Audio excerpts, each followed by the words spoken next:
Welcome to The Explainer. So, have you ever looked back at an old photograph, maybe watched a rerun of a classic sitcom, or read a history book where you already knew exactly how the story ends? It kind of completely changes how you view that moment in time, right? The smiles just look a bit different, the victories feel heavy. Well, today we're going to apply that exact same lens to one of the most famous leadership inner circles in all of ancient history. We are looking at the trusted advisors of King David, but we're doing it knowing exactly how their stories end. Okay, let's dive into this. To really get a feel for this concept, think about modern pop culture. Imagine watching a sitcom from, say, 20 years ago, where one of the main actors recently suffered this massive public downfall. It's suddenly really hard to laugh at the jokes the same way. Or think about the heroes of the 2002 World Cup. Back then, they were these celebrated champions, all sharing the exact same glory on the field. But look at them now, over 2 decades later. Some are absolute national legends, right? While others, well, they've completely ruined their reputations and are facing intense public backlash. They literally started in the exact same place, but their endings just couldn't be more different. And this classic "where are they now" arc? It applies perfectly to the ancient historical figures who stood right by King David's side. All right, part 1, the king's true wealth, diving into 1 Chronicles 27. To see this inner circle at their absolute peak, we turn to an ancient organizational chart of the kingdom.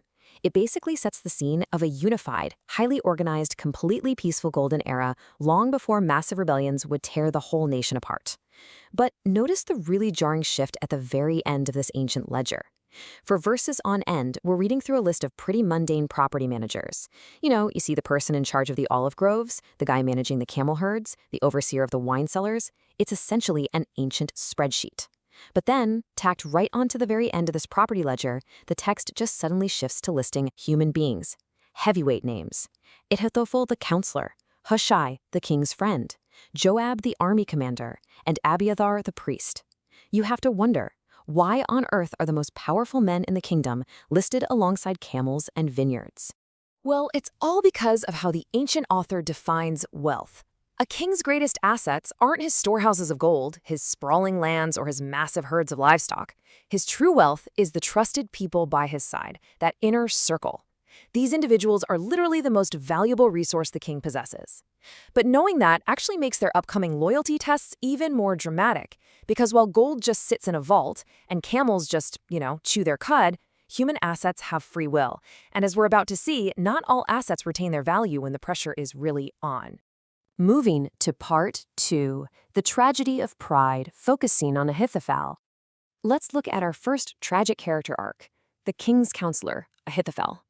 This guy possessed an absolutely brilliant mind, but his story is honestly pretty dark, because his ending was as tragic as his intellect was bright. To understand how far he fell, you really have to understand how high he started. The historical text describes him with this incredible, almost unbelievable praise. The advice Ahithophel gave was like that of one who inquires of God. I mean, just imagine having that kind of reputation. His wisdom was so profound, so unassailably correct, that people literally treated his advice as if it were a direct divine revelation. But so what happens when that level of extreme reverence goes straight to someone's head? And this brilliantly illustrates the danger of pride. When King David's own son Absalom launched a sudden rebellion, Ahithophel faced a major choice. Instead of using his God-given wisdom to protect the king he served, he weaponized it for his own ego. He immediately defected to the rebel son, probably calculating that he could wield even more influence in a brand new regime. But it completely backfired. When Absalom eventually chose a different military strategy over Ahithophel's advice, Ahithophel realized his influence was just gone. And for a man whose entire identity was built on his own perceived brilliance, losing that influence was fatal. He went home, set his affairs in order, and tragically took his own life. His wisdom became the very thing that destroyed him when it was no longer serving a higher purpose. Which brings us to part 3, the hidden loyalty and the story of Hushai. Now, let's shift our focus to a completely different type of friend. Enter Hushai, an official who held the really unique, intimate title of the king's friend.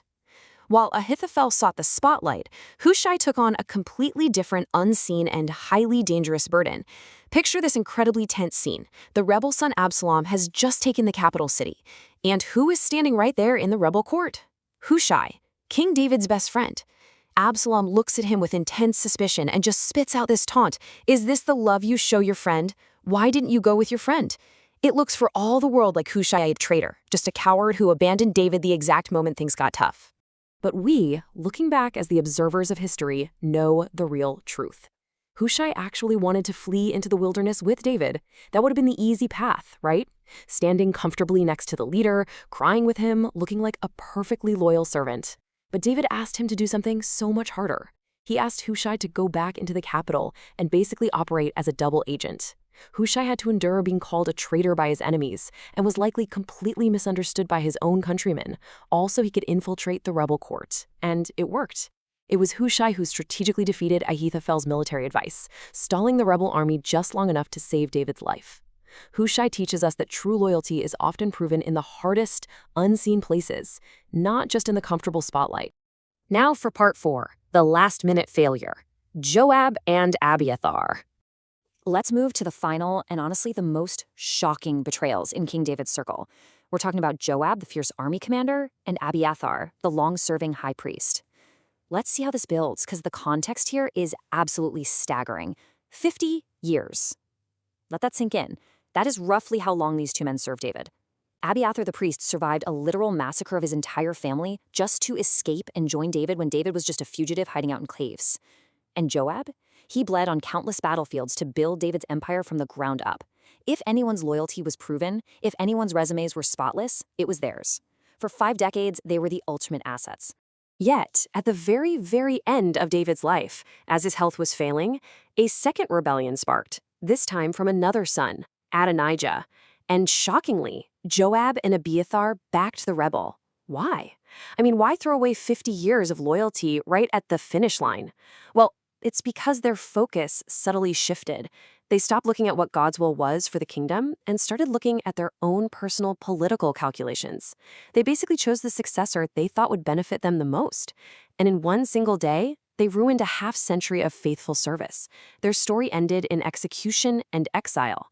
It's a pretty sobering reminder that yesterday's loyalty does not automatically guarantee today's faithfulness. Finally, part 5, the eternal friend. Looking at your inner circle.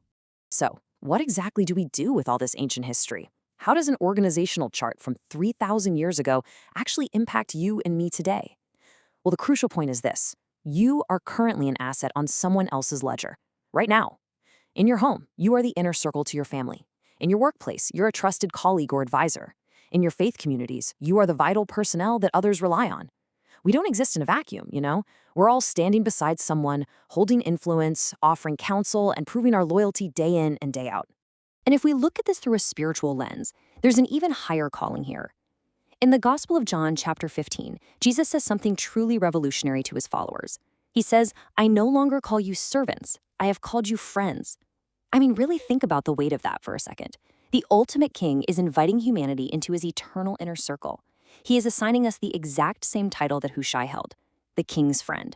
Which leaves us with a really critical question to reflect on as we wrap up this analysis.